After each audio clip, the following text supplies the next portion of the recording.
My name is Andrew Cameron. My day job is I'm an enterprise architect for identity and access management at General Motors. So my primary responsibility is all things identity, essentially across our workforce, and that includes identity as it is presented to our customers.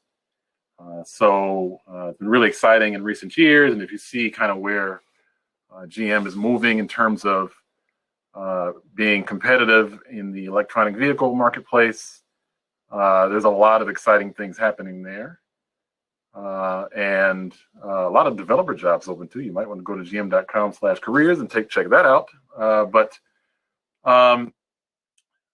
want to come and talk today about kind of a follow-up to last year's talk, which was being able to leverage B2C identity in your solutions. And now today, I'm going to have a focus on more of an advanced security perspective to kind of touch on all of the major innovations around security in the B2C identity space. And hopefully we'll get into a demo. And I also want to give props to the presentation that just completed before me from the dual security guys. There will be a bit of coverage there because you can't talk about advanced security for B2C solutions without talking about WebAuthn and FIDO2. That is the future for us. So there'll be some overlap there, but bear with me. I'll try to make it all make sense. So what is it? What is, what's covered when you talk about advanced security for your customers these days? And really the focus there should be that you are taking security beyond the login experience, right? That nowadays, login and password is not going to be enough. MFA is even as it stands today, and I'll get into some of the reasons why MFA as an option even really isn't enough if you're thinking just about SMS. So what are the technologies and what are the ways that we can provide a more secure experience for your customers as you roll out your apps and services to show off all of the cool things that you guys are building? And so what our focus is to kind of make sure that we tie together throughout kind of the user experience lifecycle, all of the key identity-related flows, and that includes registration, sign up, sign in, profile management. I'll get into kind of what strong authentication is. We'll talk about MFA. We'll talk about WebAuthn and FIDO2 as a standard. And the other aspect of it that is really important is consent. Being able to allow your users to consent to things, to consent to the information that you may be sharing is really important. And being able to track that consent and allow your customers to view and be aware of what they have consented to is also something that's going to be important as you start to provide these solutions for your customers. So the talk before me really got into great depth about WebAuthn and the kind of benefits that it provides from a strong authentication perspective. And that's going to be the future. I fully believe that that's going to take off. And it's been slow. One of the questions I raised in the previous session in terms of, where are we with recoverability?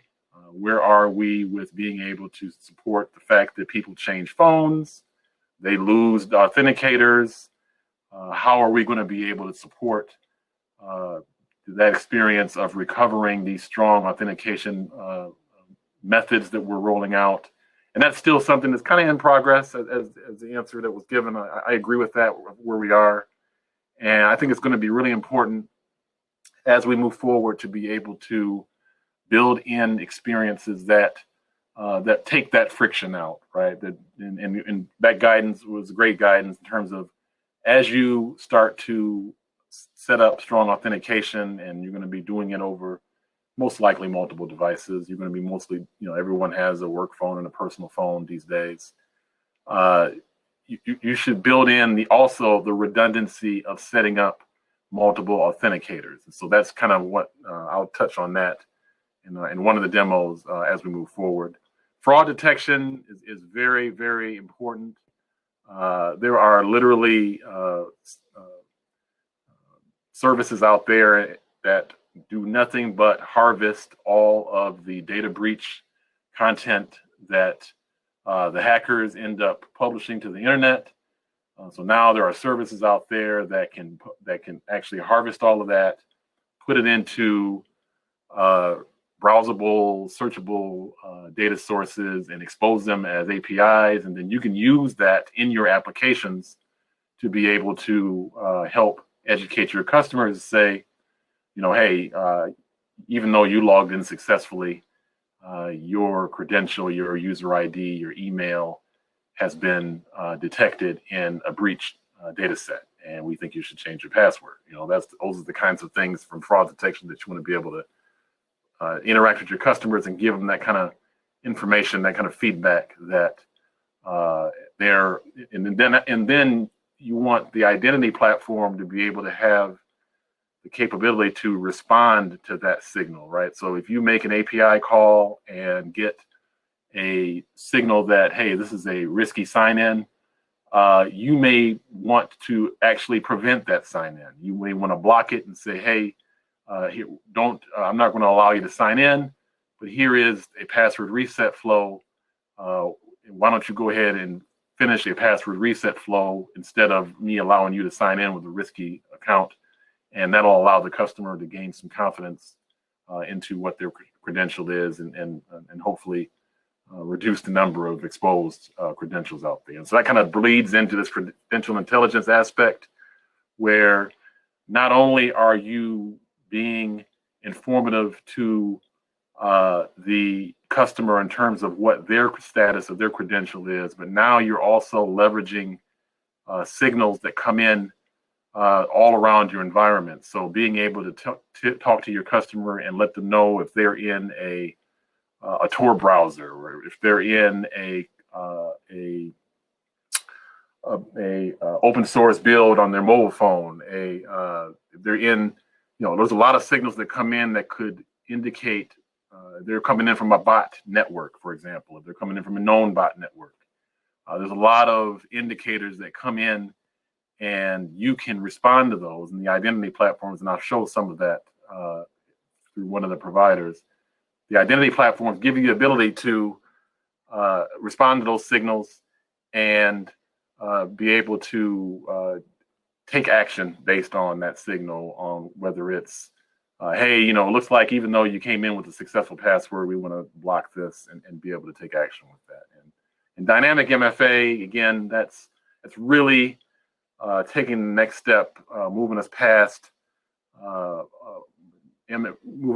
just kind of SMS-based MFA to be able to use really the hardware authenticators that are available to us, that are in watches, that are in phones, that are in the latest versions of laptops that have TPM chips and things in them that really give you the most advanced security capability that we can get today. And all of this is available. And again, this is a really important point that I'll be highlighting. All of this is available as part of the identity platform, and these are not necessarily things that you need to manually build into your application. So what I'll be showing is the ability to kind of throw switches and to set policies that trigger some of these capabilities, and your applications are really none the wiser. They can really focus on whatever app or service they're providing, and we can abstract all of the identity related functions and let the identity platforms implement and enforce them. So why do you care? So of course, I touched on it. Customer experiences are it's going to be what makes money going forward, right? It's going to be the number one way that you interact with your customer. So being able to have a frictionless experience, being able to not turn your customers away because of you trying to implement strong security is going to be really important. And if anything that COVID has taught us now is that everybody is digital now, right? It's your mom, it's your uncle, it's your grandpa, it's everybody that's out there is doing things, and not only are they interacting with their bank, not only are they doing things that that make their life continue, whether it's the online delivery service or whatever it is, they're interacting, they're creating more risk, and they're conducting commerce, right? And so they need to be able to be educated and knowledgeable about practices that will keep them secure and keep them out of the data breach data sets. And so I touched on the fact that data breaches are their own market these days, that you can actually go and buy access to all of this breach content, and the attacks that are out there. And most of us are probably aware of the SolarWinds software breach, which happened over the holiday period in December. Really, really deep learnings about how that went on, about the fact that it was, wasn't necessarily a customer or a user account that was the initial part of the compromise, but it ended up playing a role later on down the attack chain. The SolarWinds breach was about compromising the software supply chain, where they compromised the actual a software update that was actually, this is a network security firm that actually got compromised and ended up pushing in the malicious DLL into all of their customers' networks, which is really scary to think that that's where we are these days, that could happen through what you would call your trusted vendors. But the SolarWinds breach again pushed the seriousness of these attacks to the forefront, to say that we have to move away from passwords. We have to kind of get out of this cycle where we're reusing old passwords, where we're changing a single number on our passwords, because the attacks are getting sophisticated now. Because there's there's tens of millions of breached accounts available for people to use as part of their attack. Now you're going to see credential stuffing attacks that are purely automated through bot networks, and they will be able to increase and add the intelligence to do these kind of simple character swappings that are in passwords. And you want to be able to be aware. And another recommendation that if you get anything out of this talk today is to go and get a password manager. Go and get something like LastPass. Move away from kind of trying to create your own passwords. That's a 2000s thing. Let's use a password manager and increase your overall security. And so that's kind of what we were trying to bring to the table, is bring all of these advanced technologies that are on the side of the good guys and help allow your customers to be more educated and to start to use some of these advanced technologies and be able to use all of the cool things that are in their mobile phones and in their advanced hardware. So that's kind of why there are a lot of reasons why we should care, and then that's one big reason. So I'm going to get into the demo, and again, there's going to be some overlap with the guys that just spoke. And again, they covered it in a lot more detail than I ever could. But I am going to have part of a demo that kind of touches on WebAuthn in terms of how a web app interacts with the hardware authenticators. I will have an example of a one-time password login where you can move away from using passwords and actually use a phone number to log in, and a one-time code that gets issued to an account for a password. Then I'll get into an example of risk-based MFA, and Basically, what that means, and I'll get into it, is that there are all of these signals that are available in the environment. There's all this data that's associated with you when you log in, and all of that data can be brought to bear and used in a policy that can make a decision on how to react when you log in. So again, if you are logging in from countries that are blacklisted, if we're logging in with a Tor browser or anything like that, policies can be created that'll block that activity to make sure if you're doing a impossible travel, right? If you're logging in from Detroit at noon, and then you get another login that comes in from Russia at 12:30, that seems like an impossible travel scenario. We can block that with a policy. So that's what the benefit of these identity platforms are bringing now, is that they abstract all of that from the application. Now you as a developer don't have to worry about building all that logic into your application. The identity platforms are built to handle that. So I'll get in briefly into my first demo, which is essentially this scenario where there's a web app that acts as a relying party server, and it's an implementation of the WebAuthn API that you will interact with through the browser, and it'll show, and this will basically be Windows Hello based. I believe the previous demo was Mac OS based, and it'll give you a view of how it interacts with the authenticators in the platform and give you the ability, based on my laptop, to select one of those authenticators. So I'm going to bounce over to Visual Studio Code. This is my web app. I'm going to go Control F5. Node. And now I'll pop over to, that's spooky looking, but anyway, okay. So here's my web app.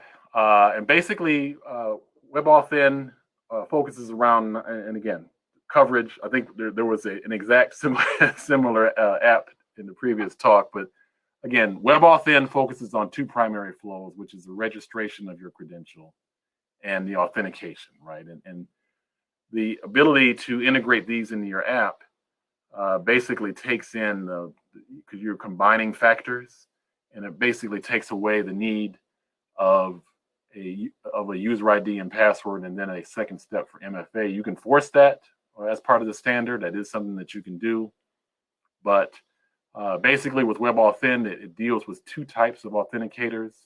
One is called a platform authenticator, which is what we'll see today, these are actually built into the operating system, and the web browser is smart enough to be able to query the operating system and basically get a list of what authenticators are available. So when I click registration, it is using my identifier that I have loaded in, and it basically says, hey, I see that you have a camera turned on as a authenticator, and I see that. You can't see that my camera is flashing, but it is. And now I can also select one of the other authenticators that are built into the platform. And this is through Windows Hello, but this would also be available the same way if you were to do this on your phone. Basically iOS and Android now are compliant with WebAuthn to the extent that you can use them as device authenticators, which is great, because now you don't, timed out, I'm talking too much. Let me finish this and I can show what I wanted to show. Let's go fingerprint, and I'll touch the fingerprint. It says hello, good. Okay, so now I have a credential that's created, and I have a unique identifier associated with that credential. Now this is available to you in your code, right? And now I can go into, I have a MongoDB database set up, and then this is where it writes some, and this is just what the app wrote in terms of what it's tracking, but there's also there's more metadata, there's more information that we can write in. And this is what you would have available in terms of using this identifier to validate flows going forward once you have a registered authenticator then you can use that to do validation for additional flows as you move forward. And what I was saying before was about now that mobile phones that's what makes the criticality of mobile phones really, really important going forward, because we're moving towards a scenario where you're going to be seeing a lot about self-sovereign identity. You're going to be seeing a lot about the ability to own your own identity and have that interact with the services that you are working with. And WebAuthn is sort of is the first step in that direction, right? And so that's why it's so important that mobile phones are able to function as a authenticator. And Apple was the last one to kind of come aboard there, and it's good that they're finally aboard with being able to support that in iPhone. So that was registration, and then authentication again works pretty much the same way. It's basically it queries the platform, it gets your most recent authenticator, and it'll use that going forward. And also of note is PIN is actually still considered a platform authenticator. PIN is not a password. PIN is device specific. Doesn't move across devices. So PIN is still considered an authenticator as well. But authentication then becomes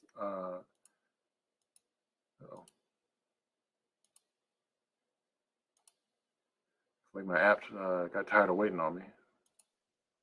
So let me close that. Yes, request timed out.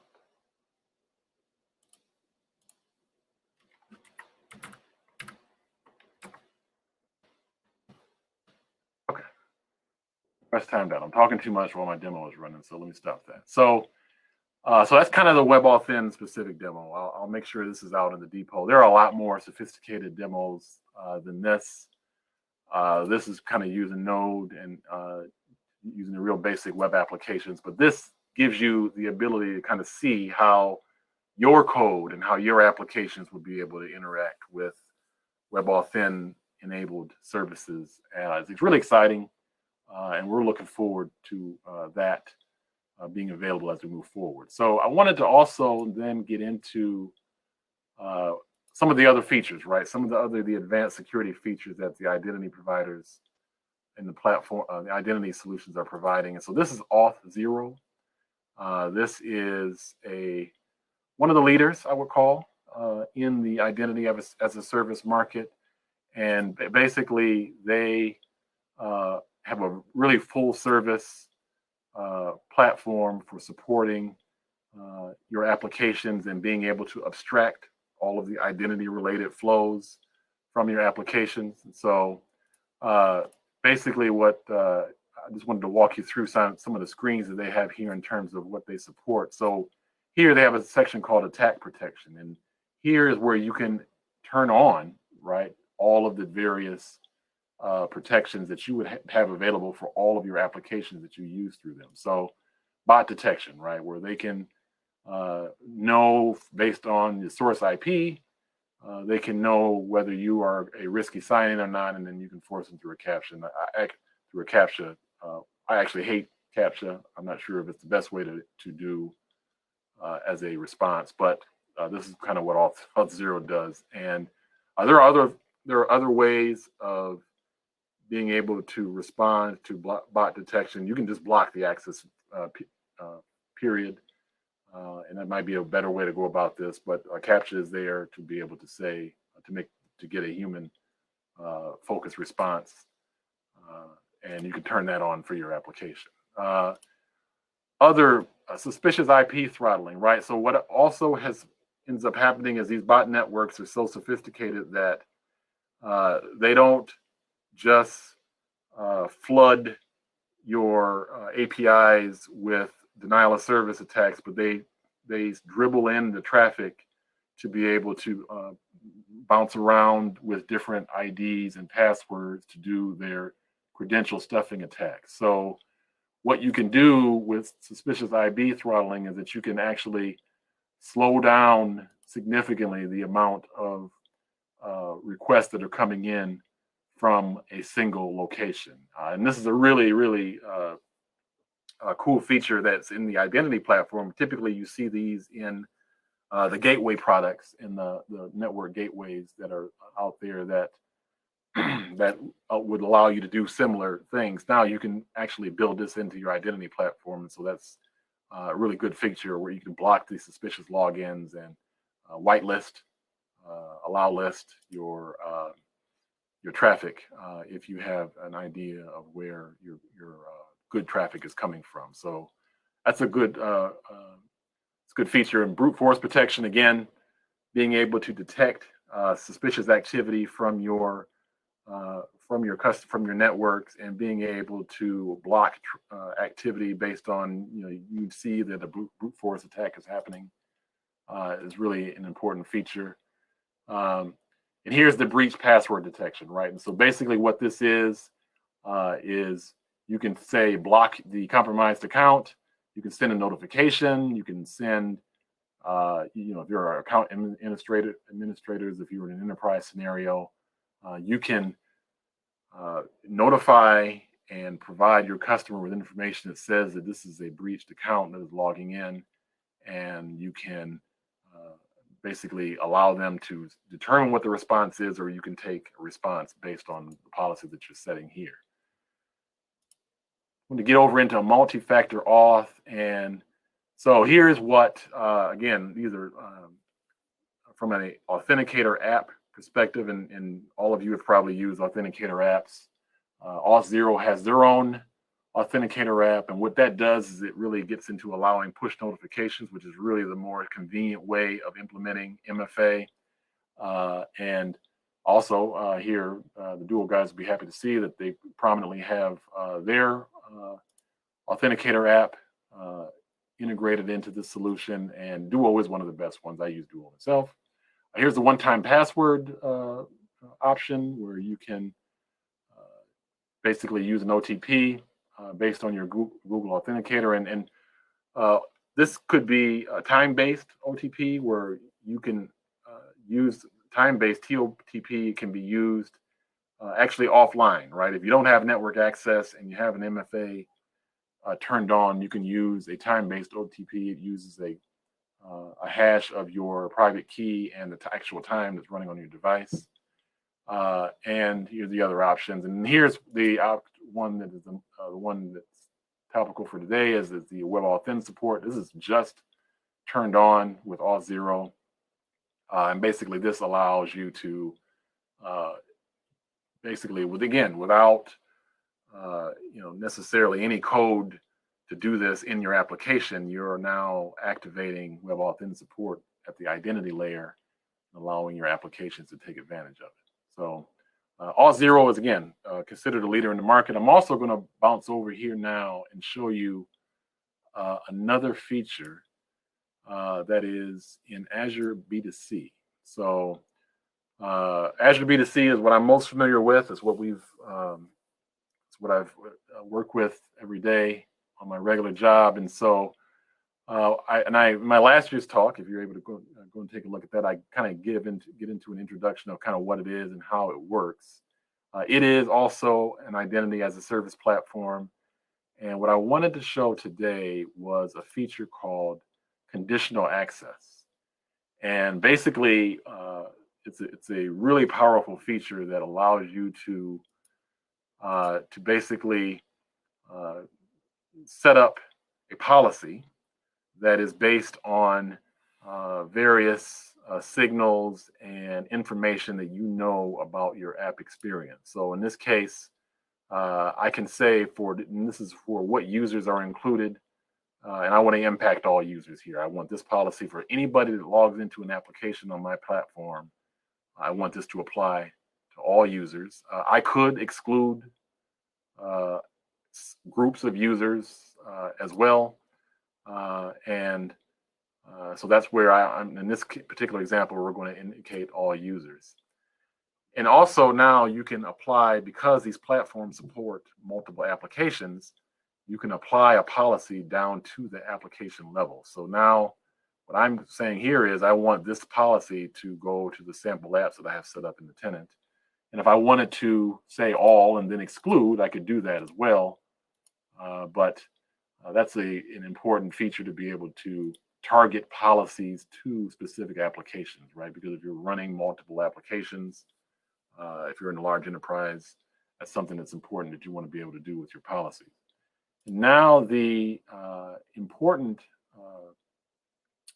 aspect of this policy is I'm targeting the requirement to do MFA to Android and iOS platforms. So what that means is if when you interact with this application and you're on a mobile, and so I have my mobile phone hooked up here, and I'm going to be running this policy. First, I'm going to show you run it on Windows, and then I'll show you how it looks on my mobile phone as well.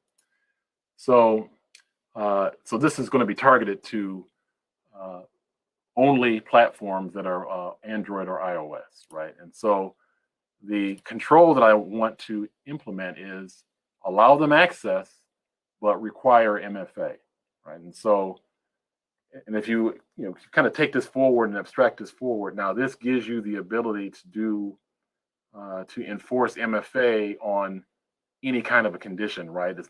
It becomes something that is dynamic, and it's not something that you are forcing on every login. You're not forcing them to do MFA every time they log into your app.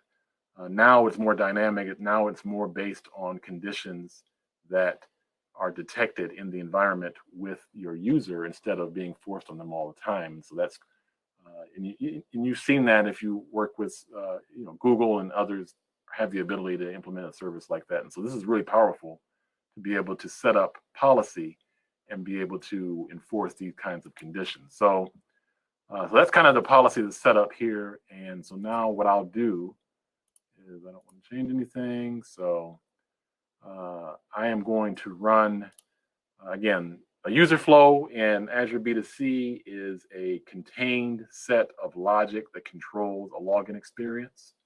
And so now I have a phone user flow that is set up, and I'll just show you some of these policies. Again, I'm using an MFA method that is email, which probably in practice you really wouldn't be doing that. You probably would be doing SMS because this is a phone sign-in policy.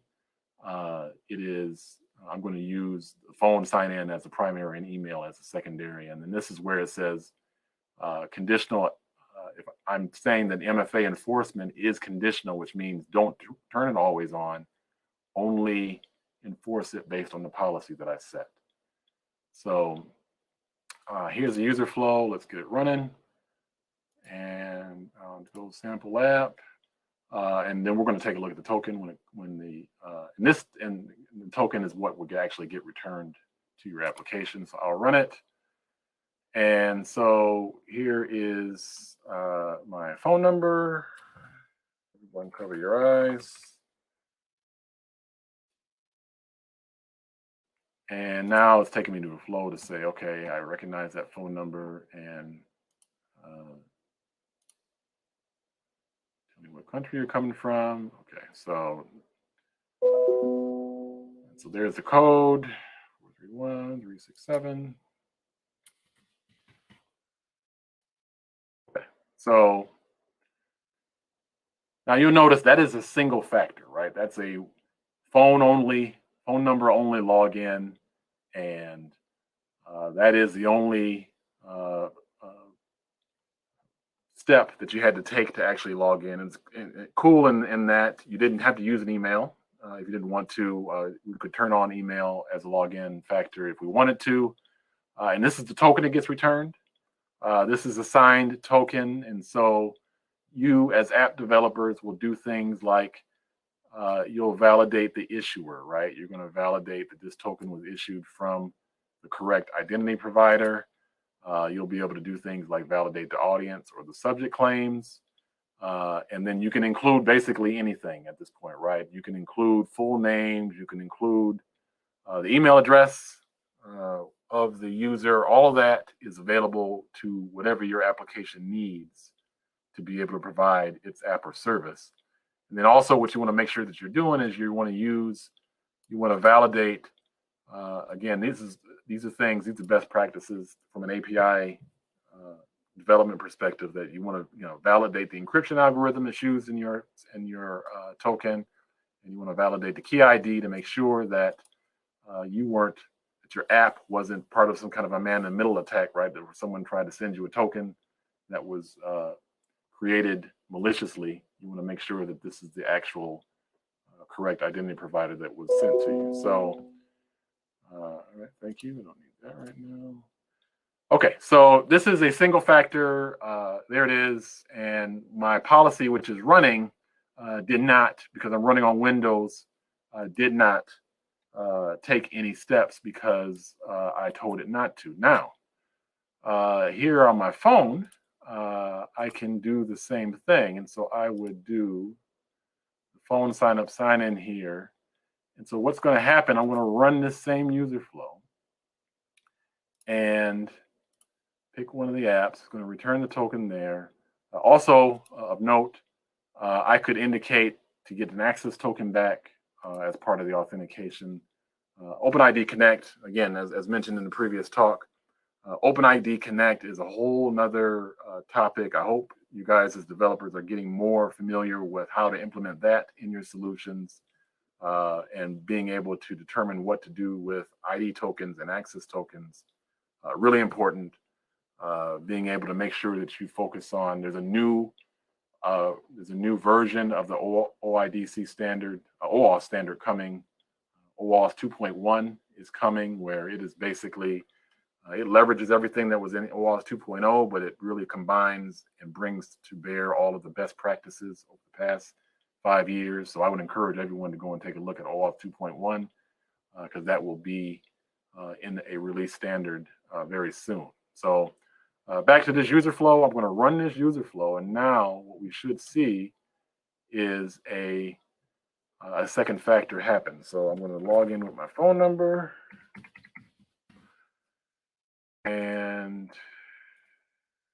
great.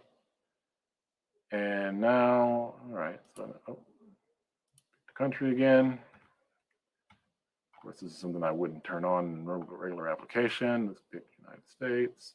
So I could also block based on country as well, right? I can, in my policy, if a particular country that I wanted to block list, I could do that as well. Okay, so there we go. And now I'm going to get another phone verification code, and I'll wait on that, and that should come red.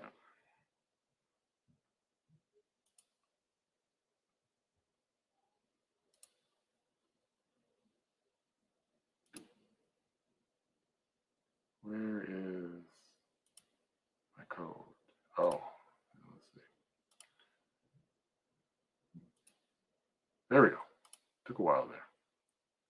95027.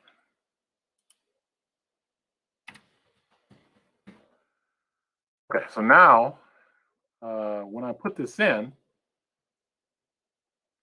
now it says, oh, hey, I'm supposed to give you a second factor check now. So now I'm going to force you to do an email validation. And again, perfectly understand that if you look at all of this and say, hey, this is really a lot, and if I had to do this in a application, it would be too much. And I'm demonstrating the ability to set the policy and do different things. Not necessarily implying that you would do an email as a second factor, but basically, I'm going to go ahead and send the code. So here, I should have had set up already. There we go. Okay. There is code. Oh, that's not going to work.